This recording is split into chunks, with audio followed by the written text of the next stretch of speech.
Block 1. The memory the mountain never forgets.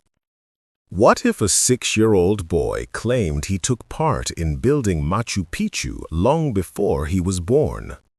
And what if every technical detail he described matched real Inca engineering methods, including processes that still puzzle modern archaeologists? This is the story of Mateo, a child who does not speak like a tourist, nor like a student, but like someone who worked on the sacred city with his own hands. He does not imagine, he remembers. The memory begins without warning.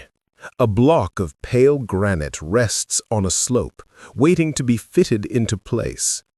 A young Inca worker, the person Mateo believes he once was, places both hands on the stone and feels how its weight distributes. He examines the natural veins running through the granite, identifies the cut angle, and checks whether the surface has been polished enough. He brings the piece toward the base, adjusts its center of mass, and strikes it firmly. The sound reveals whether the position is correct. A solid, dry, direct impact means approval. A hollow sound means failure. "The stone speaks," the young worker says in the memory. "When it doesn't approve, you hear it." The image fades, and Mateo wakes in his small house in Cusco as if returning from intense physical labor, not from a dream. He sits up slowly, breath still heavy. When he touches the wall, he taps it with his fingertips in a calculated rhythm. His mother enters and asks why he's doing that. Mateo answers without hesitation. "This stone doesn't have the right sound." The response unsettles her. He doesn't speak like a child. He speaks like someone evaluating construction material. At breakfast, Mateo draws symbols with his finger on the table. His father asks what they mean. The boy explains. "It's to mark where the stone should touch. If you don't mark it right, the sun won't hit the right place." His mother watches closely. Mateo continues. "The shadow must fall exactly. If it falls crooked, the platform is wrong. You have to cut again." He speaks with such natural ease that it seems he learned this yesterday, not centuries ago. Then Mateo describes the leveling of the ground.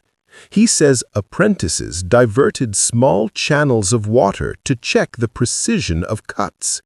If the water flowed straight, the soil was aligned. If it tilted, there was an error. His father confronts him. "Who taught you that?" Mateo responds, "No one taught me, I remember." The way he says it changes the entire atmosphere of the house. It doesn't sound like imagination, it sounds like testimony. The narrative deepens. Mateo explains how the stones were polished. He says fine volcanic sand was mixed with running water to create an abrasive surface capable of smoothing imperfections that prevented a perfect fit. He mentions that some stones didn't like certain angles and had to be rotated. His parents watched, stunned. The technical accuracy is incompatible with his age. Then Mateo describes how the stones were moved. He explains that inclined ramps required absolute cooperation. 3 people pulled the main rope. 2 held it from behind to prevent sliding. 1 observed lateral balance. He shows the correct posture, the placement of the feet, the rhythm of force. He talks about the risk of a braided ichu rope snapping when wet. He says he saw it happen. He says he heard the sound. He says he felt the impact. His father tries to argue, but the boy keeps a serious, almost professional expression. With every word, Mateo seems to access deeper layers of that past life. He talks about tunnels beneath ceremonial platforms, describing them with details he has never seen in books. Narrow passages used to transport tools, curved chambers designed to store orientation markers, protected areas so rituals on the surface wouldn't be disrupted by workers below. He tells what it felt like to walk inside them, bent over, following trails only initiates knew. His mother feels a weight in her chest. There is no denying that Mateo speaks with real familiarity. When his mother asks when he was in those tunnels, Mateo answers, "When I worked there before I was me." There is no uncertainty in his voice. He talks about priests who observed the sun before approving the placement of an important stone. He explains that everyone waited for the exact moment when the light passed between two mountains.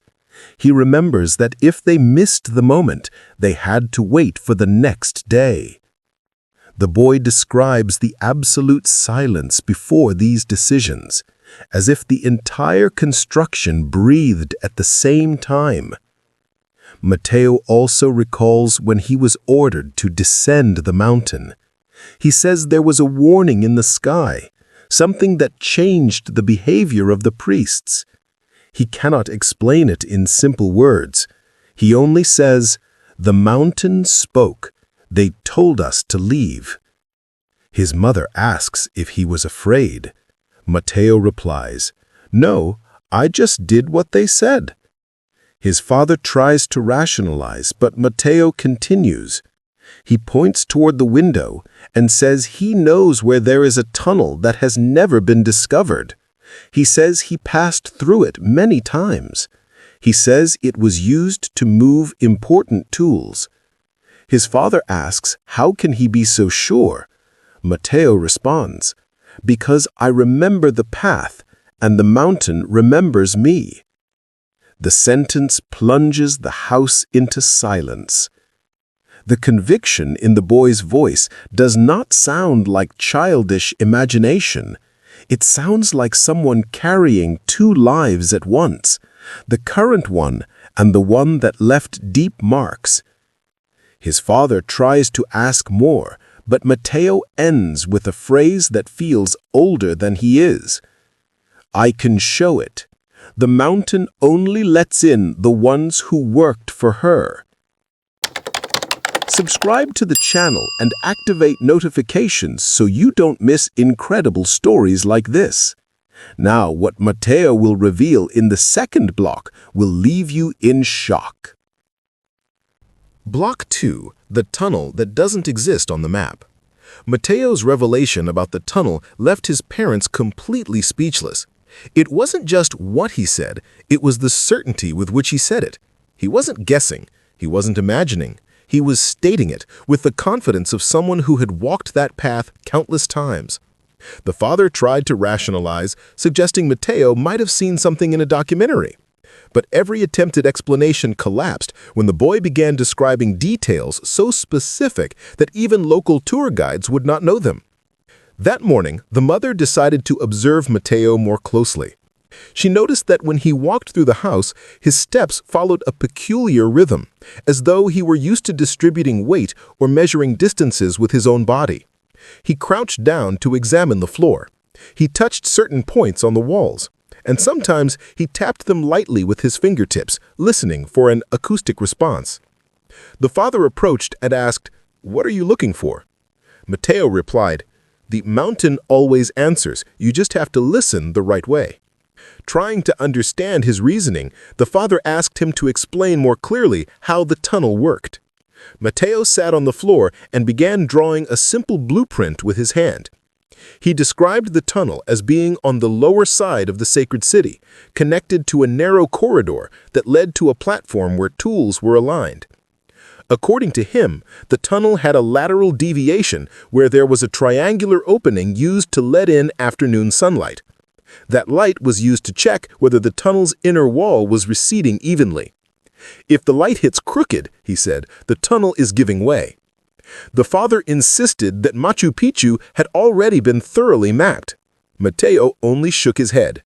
Not on that side. The entrance was hidden because only people who worked with the temple could use it. The conviction in his tone made the mother's whole body tense. Nothing about him sounded like imagination.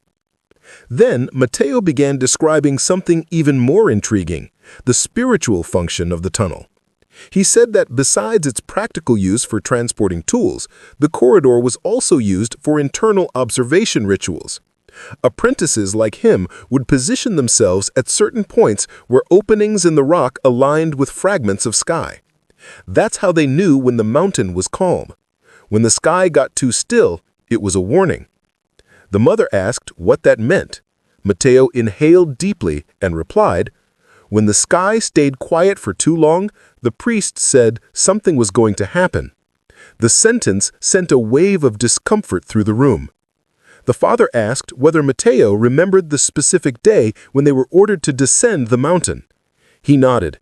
"I remember the wind stopping. I remember everyone looking up. I remember the light changing, and I remember the priest saying, 'Today, lift nothing, the mountain needs silence.'" The boy closed his eyes and added, "I was afraid, but I obeyed." The mother realized that there was something deeper in his memories, something beyond physical labor. Mateo didn't just remember building, he remembered the atmosphere, the sensations before important decisions, the signs that guided the workers' behavior. He explained that for the Incas, every cut, every adjustment, every fitted stone carried spiritual meaning. It was technique, but it was also devotion. We built for the mountain, not for ourselves. The mountain knew when it was time to stop. The father, still trying to make sense of all this, asked Mateo to describe how one accessed the tunnel. The boy stood up and demonstrated the gesture. He placed his right hand on an imaginary section of wall, pressed a point, and rotated his wrist. He said the entrance was hidden behind a specific stone, slightly loose, with an internal cut not visible to casual visitors. The stone had a mark, a thin line. Only workers knew. Surprised by the precision, the father then asked if Mateo knew the ultimate purpose of the tunnel. He replied, it was for storing things that couldn't be left outside. Special tools, solar markers, cutting molds.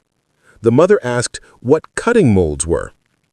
Mateo explained they were templates used to teach new workers how to measure angles accurately. He described one of them, a small plate with edges forming a specific curve. That curve indicated the exact inclination certain stones needed in order to reflect the morning sunlight toward the temple. The father found that too specific and too strange. He knew archaeologists were still studying Machu Picchu's astronomical precision, but he had never heard of cutting molds.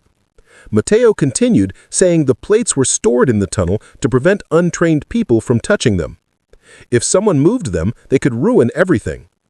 At that moment, the mother noticed something even more striking. As Mateo spoke, he made repetitive movements with his hands, as if holding invisible tools. He mimicked light chiseling motions, angle checks, smoothing gestures, and each movement belonged not to a child playing, but to someone reliving trained muscle memory. The father, now visibly shaken, asked the most direct question. "Mateo, why do you remember this now?" He paused for a few seconds and answered with unsettling sincerity. "Because the mountain is speaking again. It wants some things to be remembered." The father asked, "What things?" Mateo replied, "The things that are hidden, the things that need to be found." The mother, frightened, asked if he knew why this calling was happening. Mateo said he didn't fully know, but he felt something was changing again. He placed his hand on the wall and said, "You can feel it, just like before." The father fell silent. The mother tried to process everything, and Mateo, with the calmness of someone carrying 2 lifetimes, concluded, "I'm not afraid, I just need to go back."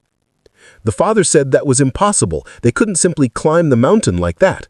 But Mateo answered, "I only need to show where it is. The mountain does the rest." Comment your thoughts below. Your opinion is important to this discussion. Get ready because what comes in Block 3 about Mateo's life is truly astonishing. Block 3. The Memories That Should Not Return. Mateo's revelation about the tunnel had already shaken his parents deeply, but nothing prepared them for what came next. In the following days, the boy's behavior began to change in subtle yet unmistakable ways. He spent more time in silence, as if listening to something no one else could hear. He walked through the house with slow, precise steps, touching walls, analyzing angles, and observing the light that entered through the cracks. His mother noticed that at certain moments, Mateo seemed to be measuring the environment, like an experienced builder assessing the structure of an unfamiliar place. One afternoon, as the sun disappeared behind the mountains, Mateo approached the window and observed the horizon with an unusual intensity for a 6-year-old. His father asked what he was looking for. The boy replied, "The right light. When it changes, I remember things I haven't told yet." The father grew uneasy, but Mateo continued naturally. "In the city, we waited for this light. It told us when it was time to start a cut. The mountain warned us." The father tried changing the subject, asking why the light mattered so much. Mateo explained that each platform of Machu Picchu had a precise relationship with the sun. It wasn't just engineering, it was conversation. The sun spoke. When the shadow fell at the wrong angle, it meant someone had made a mistake. His gestures with his hands, as if demonstrating the exact movement of a shadow along a wall. His mother noticed what he described aligned perfectly with modern studies of Machu Picchu's solar alignments. The next day, Mateo woke with a serious expression. He said he remembered something else, the place where apprentices trained using the cutting molds. He explained that these molds taught workers how to measure stone inclinations using only light and shadow. He described one, a polished wooden tool with 2 internal cuts forming a specific angle. When the light passed through that cut, it showed if the block was right. If not, everything looked stained. His mother asked what stained meant. Mateo replied, "The shadow wasn't clean." Increasingly fascinated, his father asked Mateo to describe the training area. The boy closed his eyes and described a small covered space with smooth stone walls where light entered through a narrow opening in the ceiling. The intensity of the light changed daily, and this was used to train the eyes of young workers. We had to know when the light was right just by looking. We couldn't make mistakes. Later, Mateo made a comment that deeply disturbed his parents. He said that in that past life, he helped prepare a set of blocks for a particular platform. He remembered that the blocks had to be transported with extreme care along a narrow path on the mountainside. If it slipped, a lot of people got hurt. You had to breathe with the rope. The father asked what breathe with the rope meant. Mateo demonstrated. He inhaled deeply, as if feeling the weight being pulled, and exhaled slowly, as he imagined taking a step forward. That's how no one let the strength slip. For the 3rd time that week, his mother noticed that Mateo repeated movements that did not belong to a modern child. His gestures were disciplined, calculated, as if part of his body had aged in another era. And the more he spoke, the more fragments of that past life awakened. One particularly cold night, Mateo called his parents outside. He said he needed to show them something. On the ground, he drew a structure with a stick, lines running parallel and a series of tiny diagonal cuts. When his father asked what it was, Mateo replied, "It is the path of the warning." The parents exchanged confused looks. The boy explained, It was the path we used to go down when the sky warned us." The father pressed for details. Mateo took a deep breath and explained with that unsettling calm that had become characteristic. The priest said the mountain was going to change. They said the silence was too heavy, that the light was still. The mother asked what he meant by still light. Mateo replied, "When the light doesn't dance, something is wrong." The father, still trying to understand, asked how the priests knew. Mateo said they heard what we couldn't. They felt it first. The boy continued describing that mysterious day. He said the young workers were ordered to stop immediately. Everyone looked to the sky, waiting for a visible sign. No one dared to disobey. He said that he himself carried 2 important tools to the tunnel before descending.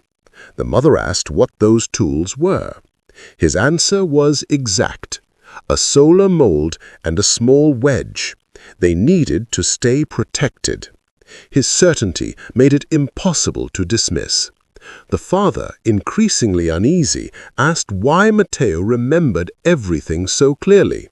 The boy replied, "Because the mountain is showing again. It doesn't want people to forget what was hidden inside."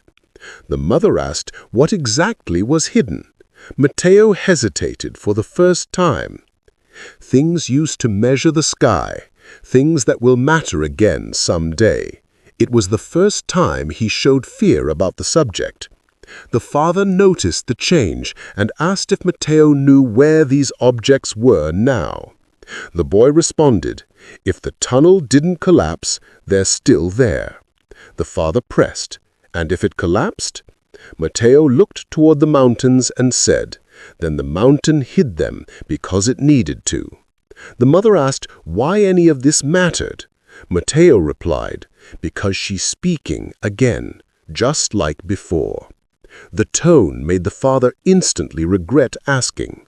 There was something in Mateo's expression, not just memory, but urgency. The father tried to lighten the mood.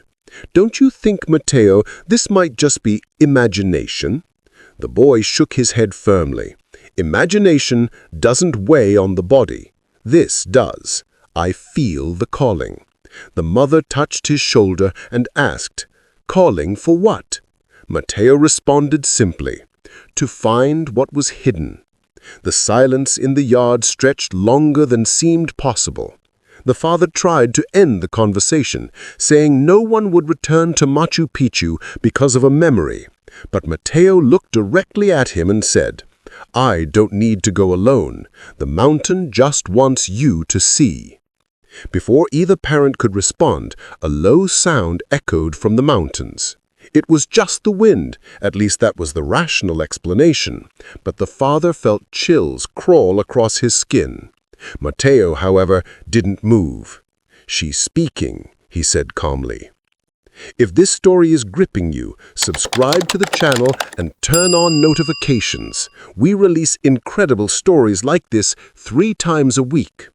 Get ready, because what comes in Block 4 shocked even the most skeptical. Block 4. The path the mountain wants to show. Mateo's parents knew something had to be done. The boy wasn't just describing memories, he seemed increasingly guided by them. And what worried them most was that these memories were gaining direction. Mateo no longer spoke only about the past. Now he spoke about the present, about the mountain, about a calling that, according to him, was getting stronger. His mother tried to argue that this was simply a child's imagination, but the more she tried to rationalize it, the clearer it became.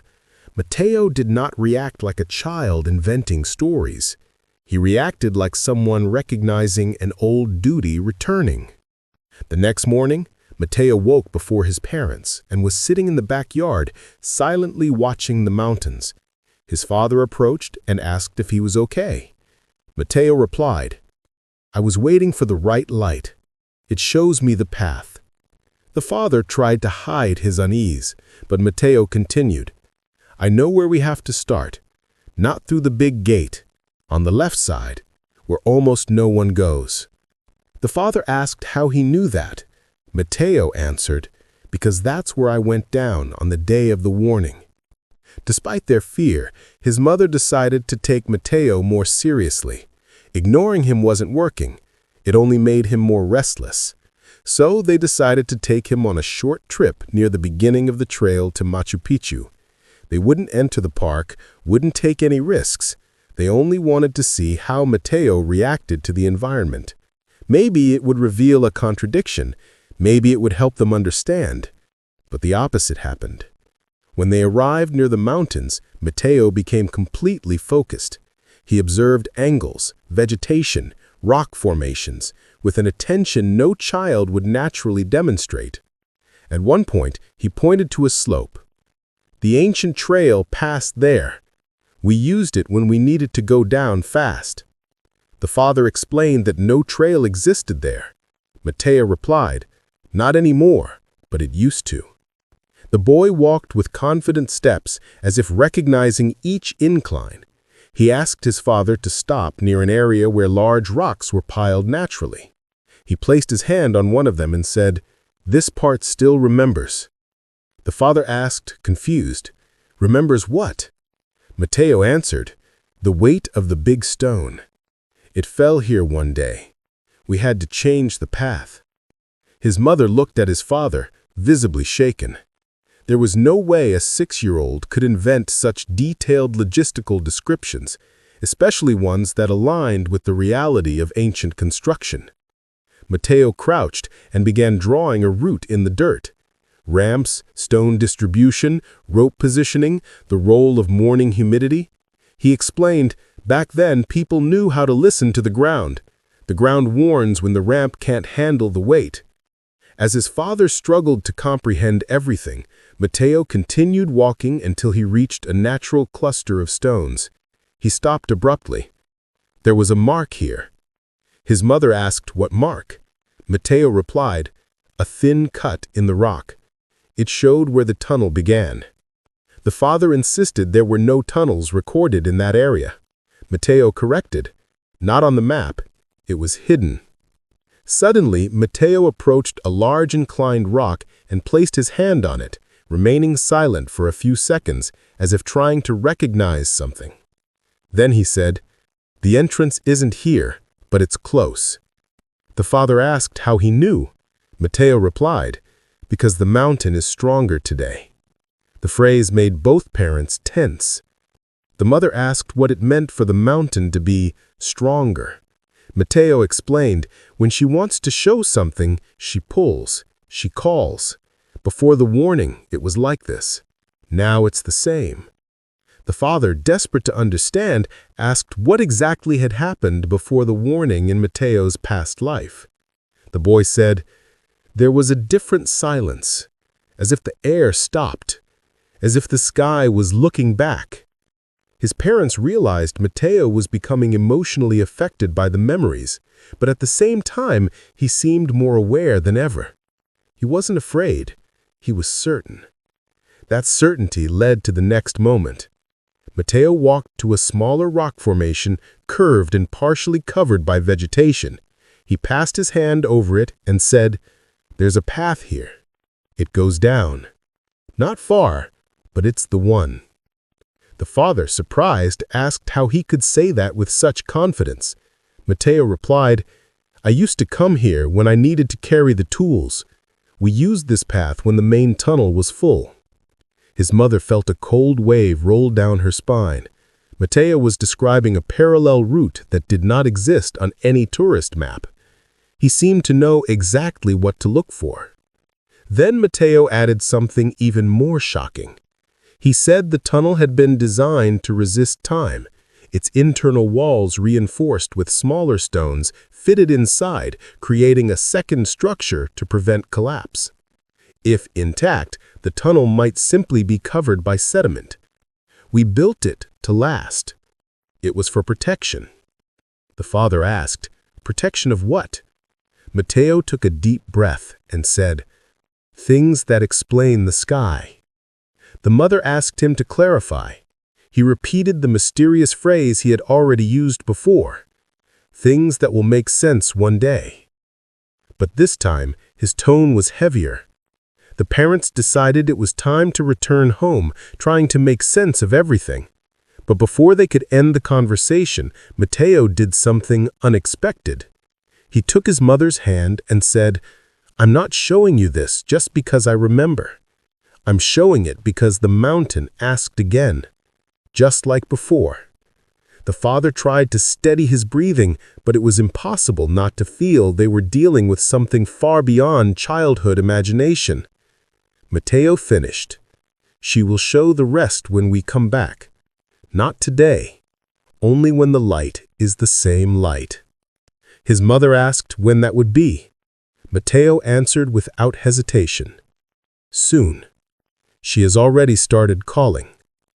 Before another question could be asked, the wind shifted abruptly, and the nearby trees swayed as if something had pushed the air itself. The father tried to dismiss it as coincidence. The mother tried to believe that too. Mateo didn't try. He just looked toward the mountains and whispered, "She's waking up."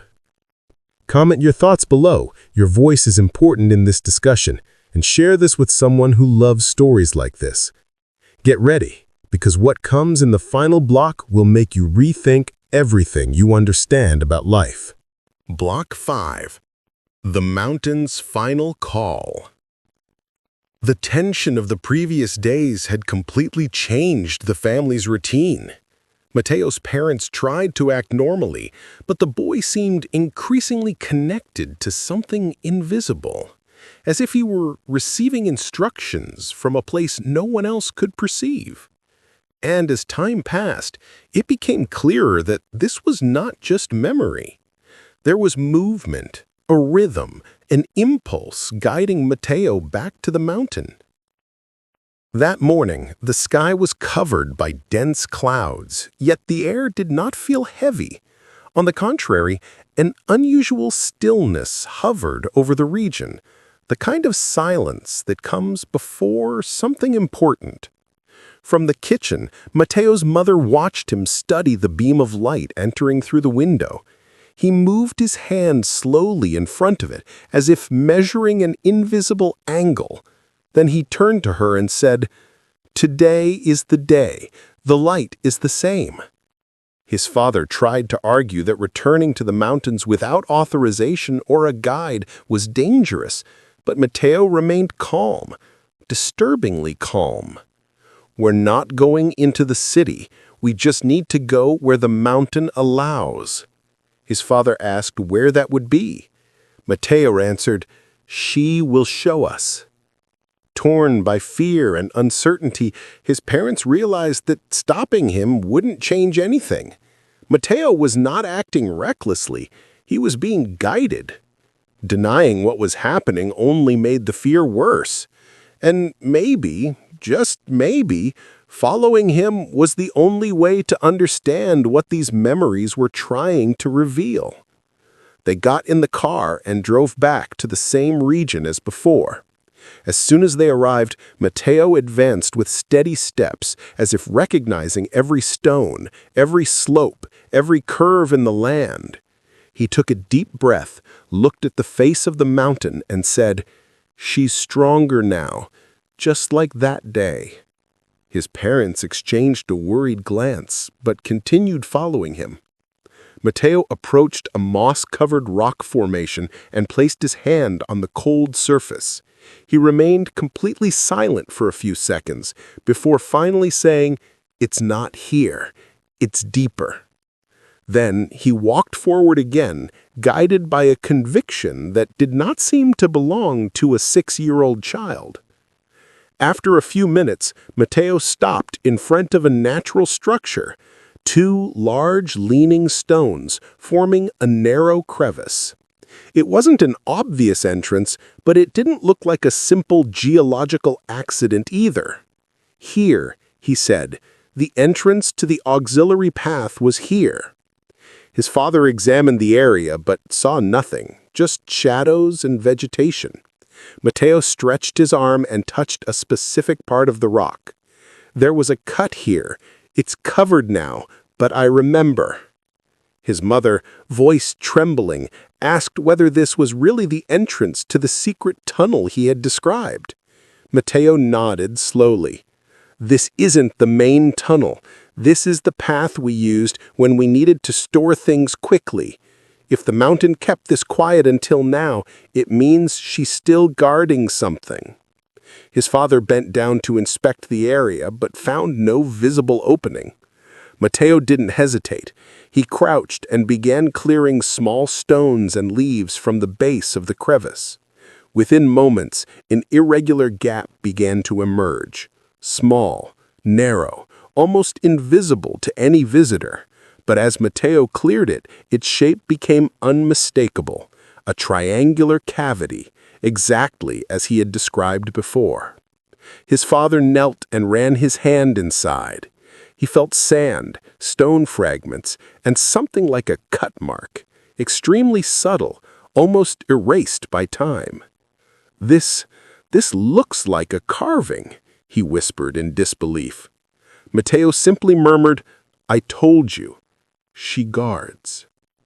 The boy then explained that this opening was not the tunnel itself, but an access chamber meant to protect cutting molds and solar tools.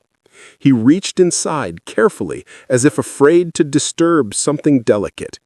His fingers moved slowly until touching a smoother surface. He inhaled deeply and withdrew his hand. "It's still there." His father asked what exactly was inside. Mateo replied, "A mold. At least one. I can feel the shape." His mother, torn by fear and fascination, asked why this was so important.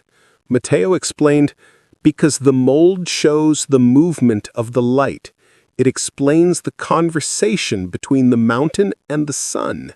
Without it, no one understands properly." His father asked, "But why does this matter now?" Mateo stared at them with an expression far older than his years. "Because the sky is starting to change again." Silence fell instantly. The wind brushed through the trees like a distant whisper. Mateo continued, "When the light stops, you'll remember this, just like before." His father no longer knew what to ask. His mother felt tears forming. Mateo took her hand gently. "I remember because I need to remember. The mountain didn't forget, and she wants you not to forget either." Then Mateo instructed his parents to kneel and look through the fenda toward the sky. They obeyed, unsure but compelled. Through the narrow opening, they saw a small natural aperture between the rocks, allowing a thin, perfectly linear beam of light to pass through.